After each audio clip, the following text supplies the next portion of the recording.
Shalom, Bapak Ibu Saudara. Kita melanjutkan studi kita kristalisasi masih 2 Samuel, dan kita masih di pasal 7 ya, mengenai janji Tuhan kepada Daud ya.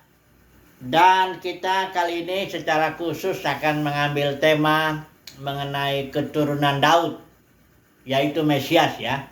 Karena di sini ada 2 yang dimaksud, bisa Salomo, bisa juga Mesias. Coba dulu kita ulang dulu pasal 7.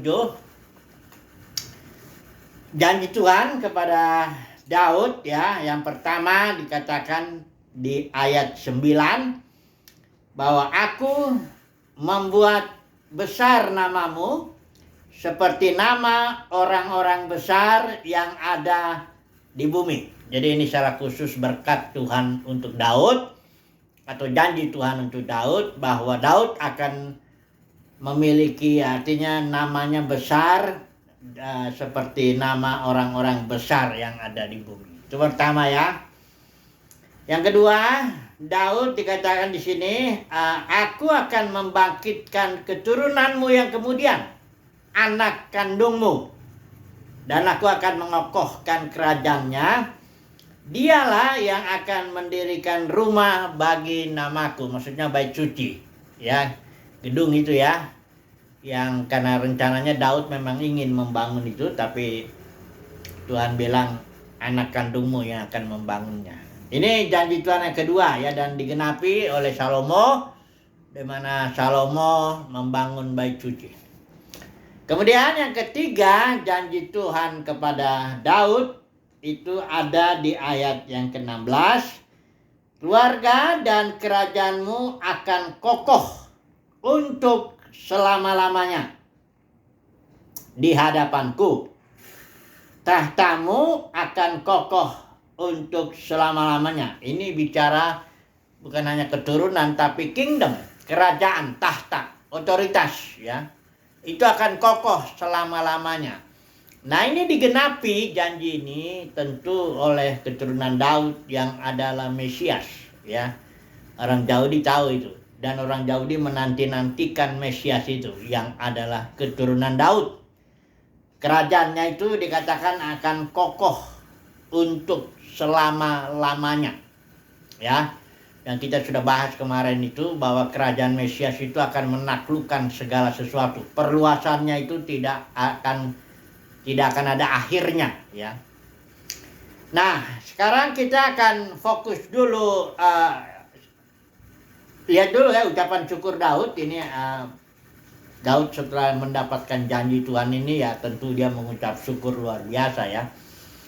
Di ayat 18 dikatakan di sini Daud merasa, siapakah aku ini ya Tuhan. Dia nggak merasa ya, merasa tidak layak, kira-kira begitulah ya. Siapakah aku ini ya, siapakah keluargaku sehingga engkau membawa aku sampai sedemikian ini. Karena ini janji luar biasa ya Bapak Saudara ya. Ya kalau nama besar ya itu pun udah luar biasa ya. Terus mempunyai anak yang akan membangun bait suci, kemudian bahkan memiliki keturunan yang kerajaannya nanti tidak akan berkesudahan. Oh ini luar biasa ya. Luar biasa sekali keturunan ini ya, Daud ini ya. Berkatnya luar biasa. Berkat keturunan, bukan hanya berkat keturunan, berkat kerajaan juga ya. Nah, dia mengucap syukur, dia tidak layak untuk apa. Dan dia juga menyinggung perbuatan Yahweh dengan membebaskan Israel umatnya untuk membuat namanya, 23 ini ya. Mendapat nama baginya, bagi Yahweh itu ya. Jadi Yahweh itu berkarya di dalam dan melalui Israel itu, membebaskan dari Mesir, melakukan banyak mujizat, 10 mujizat itu di Mesir. Kemudian di padang gurun juga terus ya, pekerjaan Yahweh, mujizat-mujizatnya, perjanjiannya, dan semuanya itu ya. Itulah reputasi daripada Yahweh. Ya sebenarnya itu Yahweh pengertiannya Tuhan perang ya. Dia mendapat nama lah. Nama di sini karakteristik ya, reputasi, perbuatan ya, keberadaan, itu semuanya ya. Jadi Yahweh memiliki banyak nama, Tuhan memiliki banyak nama ya, bukan nama kayak nama saya manusia, enggak. Nah, kalau saya namanya Irnawan, di mana-mana namanya Irnawan, tapi kalau Tuhan namanya tergantung di sana dia berkarya, perbuatannya seperti apa ya. Dengan Nuh dia namanya Elohim karena dia di situ artinya Tuhan seluruh bumi, karena dengan karyanya lewat Nuh itu mengadakan air bah atas seluruh bumi. Dia menunjukkan dia Tuhan yang berotoritas atas seluruh bumi untuk menghakimi bumi ya dengan air bah itu. Itu namanya Elohim. Ya, perjanjiannya juga itu ya, ada. Dengan Abraham El Shaddai. Tuhan namanya itu ya, menyatakan diri dan mendapat nama El Shaddai. Shad itu artinya buah dada ya. Feminin ini El Shaddai ini ya. El itu strong one.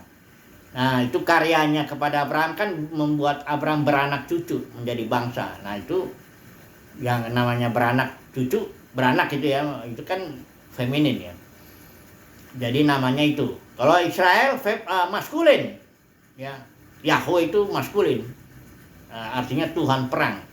Dalam nyanyian setelah Israel itu melihat Firaun tentaranya ditenggelamkan itu, Laut Teberau itu, di situ dijelaskan disebut bahwa Tuhan kita Tuhan perang ya.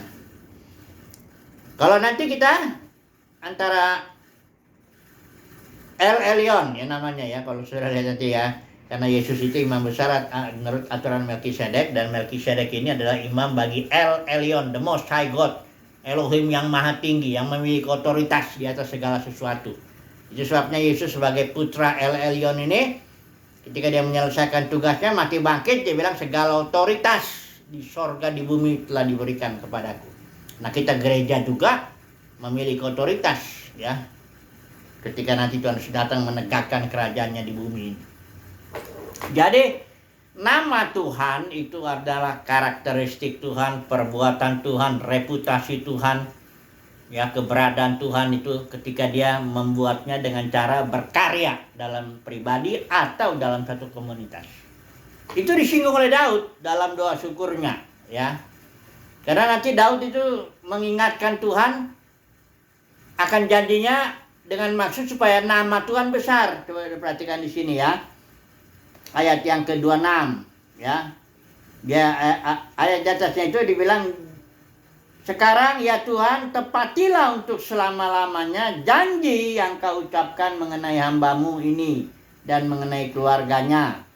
Dan lakukanlah seperti yang kau janjikan itu. Maka namamu akan menjadi besar untuk selama-lamanya. Jadi Daud mengingatkan akan nama Tuhan. Karena memang Tuhan itu menghargai namanya ya. Karena begini, seringkali dia bertindak atas Israel, menolong Israel, memulihkan Israel untuk menjaga namanya ini. Tuhan itu ya, supaya namanya jangan dihina orang, jangan direndahkan. Dan berkali-kali Tuhan terus terang bilang, aku bertindak bukan karena engkau, katanya. Aku bertindak untuk ini karena namaku. Supaya jangan namaku dihina ya. Jadi Daud di sini paham dia akan hati Tuhan, bahwa Tuhan mau membela namanya sendiri, dan dia mendekatinya dengan supaya Tuhan menggenapi janjinya agar nama Tuhan itu yang Jadi Daud itu karena dia hati, memang Daud itu seorang yang hatinya berkenan pada Tuhan. Dia mendekati Tuhan itu dengan demi kemuliaan Tuhan lah, kira-kira begitu. Dia nggak bilang ya demi kemuliaanku Tuhan, bukan begitu. Demi namaku, bukan begitu. Tapi dia dorong, dia ingatkan janji Tuhan demi namamu yang besar itu, supaya namamu besar selama-lamanya gitu ya. Nah, ini ucapan syukur juga ada pujian ya, tentu semuanya ini ya. Nah, sekarang kita coba dulu masuk kepada Mesias. Mesias ini punya keturunan nggak? Karena kalau Mesias itu kan anak Daud, keturunan Daud. Nah, sekarang Mesias sendiri punya keturunan enggak? Karena kita tahu Yesus itu ya pertama tidak menikah, tentu ya, secara jasmani ya udah jelas dia nggak punya anak ya, nggak punya keturunan. Nah, sekarang yang rohaninya ini yang mari kita melihat dulu ya, sebentar ya, dari kita minta bantuan dulu dari Yesaya 53. Ini nubuat ya mengenai Mesias itu ya. Semua kita para ahli yakinlah ya, pasal ini berbicara tentang Mesias yang menderita secara khusus itu. Ayat 10 begini ya, ini saya pakai ILT ya. Namun Yahweh berkehendak untuk meremukan Mesias ini, membuatnya sakit. Sekiranya dia menaruh jiwanya sebagai persembahan penghapus salah, dia, ini maksudnya Mesias, akan melihat benihnya. Benihnya ini istilah Ibrani, zera, itu artinya seed, atau offspring, atau posterity, keturunan. Ya. Dia akan melihat benihnya atau keturunannya, kemudian melalui keturunannya dia akan memperpanjang hari-harinya. Ya, dan dalam tangannya kehendak Yahweh akan berhasil. Jadi di sini dikatakan apabila ya Mesias itu nanti dia menaruh jiwanya sebagai persembahan penghapus salah, ya, dia akan melihat keturunannya. Melalui kematian, kebangkitannya ya, dia akan melihat keturunannya itu, ya. Yesus bilang begini, jikalau biji gandum tidak jatuh ke tanah dan mati, dia tetap satu biji saja. Yesus mengumpamakan dirinya dengan biji gandum. Nah, kalau biji gandum itu jatuh ke tanah dan mati, dia akan menghasilkan banyak. Inilah dia banyak buah, banyak biji. Itulah keturunan Yesus itu. Ya. Karena Yesus sudah mati, bangkit, dia menjadi banyak, ya. Ini ceritanya, konteksnya itu begini. Itu ada orang-orang Yunani nanya sama Filipus kalau tidak salah itu ya, dia bilang kami ingin bertemu dengan Yesus.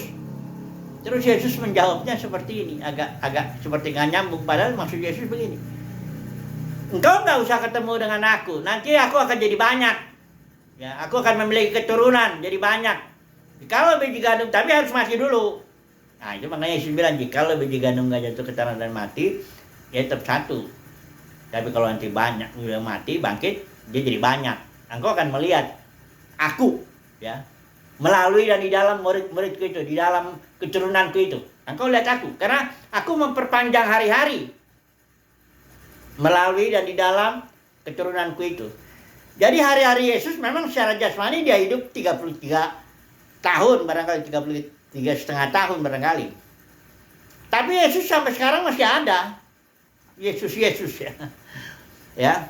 Nah, cuman saudaranya ini kecil ya, orang-orang kecil biasanya. Tapi Yesus janji, siapa yang kasih minum air 1 gelas saja kepada saudara, dia menyebutnya saudaraku. Yang paling kecil itu tidak akan kehilangan upahnya gitu ya. Nah, ini dia. Jadi keturunan Yesus Mesias itu adalah murid-muridnya itu. Nah, secara khusus mari kita melihat dulu di Matius ya. Siapa ini sebenarnya lebih jelasnya lagi keturunan Yesus, keturunan Mesias ini. Di dalam Matius pasal 1 ini ada silsilah ya. Silsilah ya tentang Yesus ya. Yang dimulainya dari Abraham. Abraham terus dikatakan sampai Daud, itu kalau saudara itu nanti Abraham 1 ya. Terus Ishak, terus Yakub, terus hitung sampai ke Daud itu ada 14. Karena dibilang di sini ayat 17 ya. Jadi dari Abraham sampai Daud seluruhnya ada 14 generasi. Ya. Termasuk Abraham disebut generasi pertama. Dan dari Daud sampai pembuangan ke Babylon ada 14 generasi. Dan dari pembuangan ke Babylon sampai Kristus ada 14 generasi. Ini coba kalau kita hitung begini. Kalau dari Abraham sampai Daud, saudara hitung 1, 2, 3. Daud nomor 14 ya. Kemudian Daud turun nih, Salomo ya. Sampai Yekonya, jadi Salomo itu 15 hitungannya ya kan. 15 terus sampai yang ke ini 28 ya. Atau kalau hitung Salomo dari 1, Jekonya yang ke-14. Ya. Setelah itu Jekonya menyatakan Sealtiel. Hitung lagi Sealtiel 1, ya. Terus Yakub itu 11. Yusuf suaminya Maria ini itu 12. Dan Yesus itu 13. Baru yang ke-14 itu Kristus, ya. Jadi Yesus itu memperanakan Kristus. Jadi keturunan Yesus itu adalah Kristus korporat. Itu. Ya. Sudah di bagian terakhir, Yakub memperanakan Yesus suami Maria, dan dialah Yesus yang disebut Kristus. Jadi keturunan Yesus itu adalah Kristus. Karena Yesus yang ke-13, Kristus yang ke-14. Kristus ini kita sudah berkali-kali bilang, ya. Alkitab bilang ya Kristus itu ada kepalanya, ada tubuhnya, body, ya. Ada juga Kristus itu kingdom, the kingdom of Christ. Kristus juga hayat kita, ya. Kristus yang adalah hayat kita. Kristus juga itu bahkan harta kita, ya. Kristus itu di dalam batin kita. Kristus itu akan menjadi semua dalam semua. Christ all in all. Nah, Kristus ini itu adalah, kalau saya pakai istilah lain, para pemenang. Itu keturunan Yesus itu. Ya, Kristus itu. Nah, kalau Mesias punya keturunan, ini berkat luar biasa loh. Kematian dan kebangkitan Yesus itu berkatnya di sini dikatakan Yesus akan memiliki keturunan, yaitu Kristus. Sampai saat ini Kristus ada. Ya. Kristus sampai saat ini tetap itu, ya, mengerjakan pekerjaan Yesus. Ya. Bahkan nanti kalau ada ketika kedatangannya yang berikut ini, ketika Kristus itu datang menyatakan diri, itu kita akan membuat perbuatan yang lebih besar daripada Yesus. Bukan hanya Yesus memperpanjang hari-hari, tapi perbuatannya seperti dilipat gandakan begitu, ya, oleh keturunannya itu. Nah, mari kita sekarang aplikasikan dalam kehidupan kita. Kita sendiri bagaimana nih keturunan kita? Ya. Nah, ini ingat, jangan salah. Ini keturunan kita bukan bicara keturunan jasmani. Ya, karena banyak pelayan Tuhan juga tidak punya anak secara jasmani. Ya. Yesus juga kan tidak punya anak secara jasmani. Jadi yang dimaksud berkat keturunan ini bukan yang jasmani, tapi yang spiritual. Ya. Nah, jadi Yesus itu sekalipun dia tidak punya anak jasmani, kan dia melahirkan Kristus, ya, memperanakan Kristus. Bagaimana dengan kita ini sekarang? Coba dulu kita lihat dulu contoh, ya. Paulus mengatakan anak, ya. Kalau keturunan kan anak kita. Paulus menyebut anak itu ketika di jemaat Korintus, juga di surat Galatia itu dia bilang, "Hai anakku, karena aku menderita lagi sakit bersalin," ya. Anak, ya, yang buah pelayanan katakan yang dilayani oleh Paulus, ya. Jadi keturunan Paulus itu ya itu anak-anaknya itu. Tapi sekarang kita mau lihat yang sering diucapkan oleh Rasul Yohanes, ya. Rasul Yohanes ini banyak kali menyebut orang-orang yang dilayaninya itu anaknya. Bahkan Rasul Yohanes bilang, "Bagiku tidak ada kebahagiaan lebih besar daripada melihat anak-anakku hidup dalam kebenaran." Ya. Nah, tapi sebelum kita, ya, jangan sembarang juga kita gampang ini anak rohani saya gitu. Apakah itu Tuhan aku atau tidak, kan nih? Lihat dulu, sebentar dulu, ya. Kita lihat dulu konteks Rasul Yohanes lah, ya. Rasul Yohanes ini seorang yang, ya, pada waktu itu kondisi gereja sudah jatuh. Karena ini dalam kita mengaplikasikan ini cocok kondisi Rasul Yohanes ini ketimbang kondisi Rasul Petrus atau Rasul Paulus, ya. Karena Rasul Yohanes ini adalah kondisi di mana gereja sudah jatuh. Ya, dan Rasul Yohanes dikucilkan oleh gereja yang jatuh itu. Ada banyak Diotrefes yang menolak Rasul Yohanes. Bahkan di suratnya 1 Yohanes, itu Rasul Yohanes bicara itu secara umum kepada 7 gereja yang jatuh itu di Asia Kecil. Dia berbicara apa yang kami lihat, apa yang kami dengar, apa yang kami raba, itu tentang life, tentang hayat, tentang Yesus itu, Kristus yang hidup itu, Yesus. I am the joy, I am the life itu kami beritakan. kepada kamu. Supaya apa? Supaya kita ada persekutuan. Jadi Rasul Yohanes menulis surat kepada orang-orang, walaupun itu gereja, 7 gereja, belum ada persekutuan. Tapi dia memberitakan hayat itu, memberitakan Kristus supaya ada di antara kita persekutuan. Kenapa nggak ada persekutuan? Ya karena mereka sudah jatuh ke dalam 3 ajaran sesat itu, Jebel, Bileam, Nikolaus. Coba lihat di Wahyu pasal 2, pasal 3 itu. 3 ajaran sesat inilah yang membuat Rasul Yohanes tidak memiliki persekutuan. Itu sebabnya dia nulis surat 1 Yohanes itu, surat umum. Yang menantang lah ya. Rasul Yohanes bilang, persekutuan kami adalah dengan Bapa dan dengan anaknya Yesus Kristus. Tidak mungkin Rasul Yohanes ngomong begitu kalau memang ada persekutuan. Ya kan? Paulus tidak pernah ngomong gitu, suratnya Korintus, Filipi, apa, kalau memang ada persekutuan. Gereja belum jatuh pada waktu itu. Ya. Jadi Rasul Yohanes itu menulis ketika gereja sudah jatuh. Itu makanya dia menantang. Nah, mengapa saya mengatakan ini kondisi Rasul Yohanes ini cocok dengan kondisi kita saat ini? Karena sudah tahu kekristenan juga sudah jatuh. Menjadi agama, menjadi lahiriah dia. Ibadahnya lahiriah, nilai-nilai suksesnya juga lahiriah, ya walaupun nggak terang-terangan bilang teologi sukses itu, tapi saya yakin udah merembes kemana-mana lah itu, ya ke juga kekristenan sudah pecah menjadi ribuan denominasi, ya sudah nggak lagi seperti nilai-nilai gereja mula-mula yang adalah organisme itu, otoritasnya itu kan Jebel, Bileam, Nikolaus itu kan 3 itu. Ini sebenarnya ajaran Nikolaus memecah belah ada gereja, ya.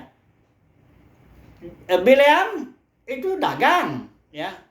Terus Jebel itu merampas otoritas. Kayak Yesus bilang, jangan seorang pun di antara kalian jadi pemimpin. Tak tahu dalam kekristenan banyak orang mau jadi pemimpin, berebut, ya.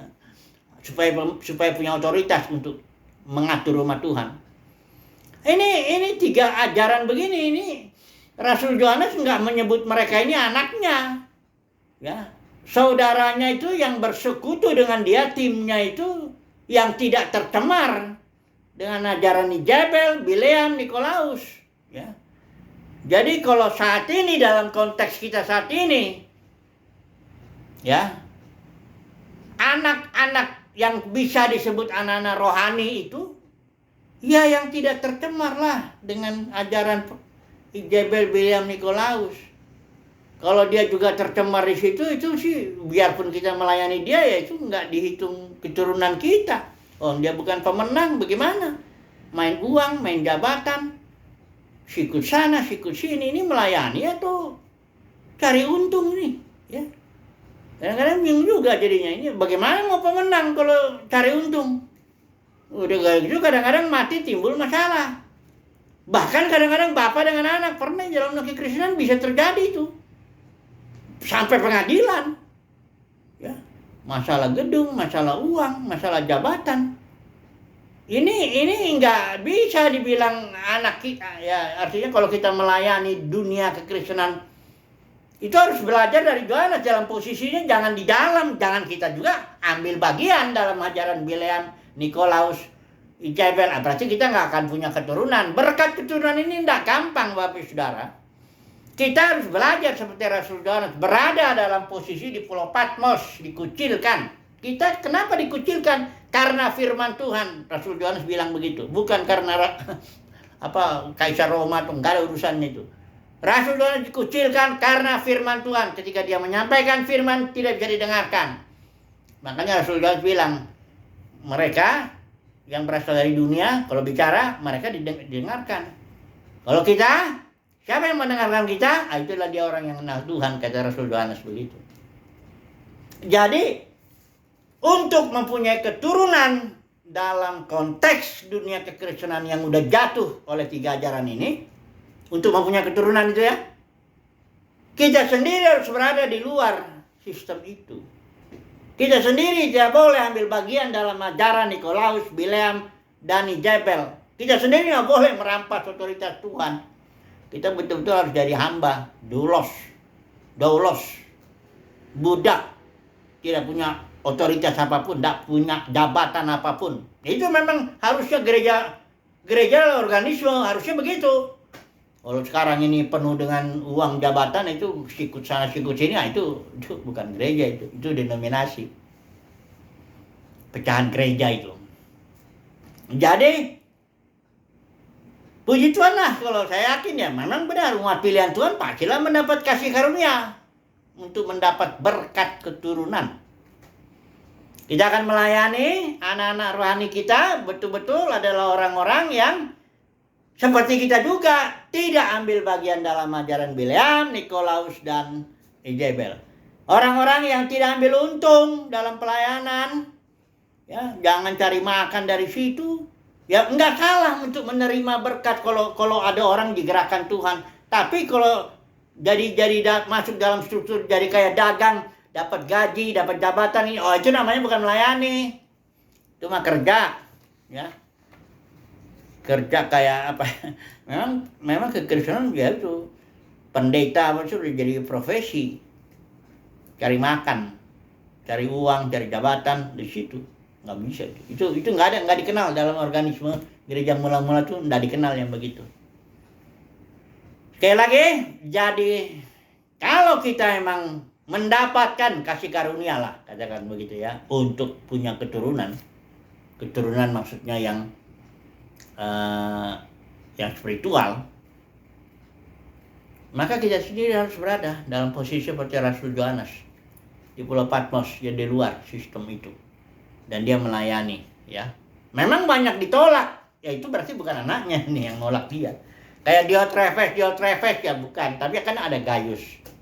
Ada juga beberapa, ada ibu itu yang surat 2 Yohanes, surat 3 Yohanes kan ada. Puji Tuhan lah, ya. Jadi kesimpulannya apa ini? Mengenai berkat keturunan lah kalau saya bilang ini ya. Daud mendapat janji keturunan. Luar biasa itu janji itu.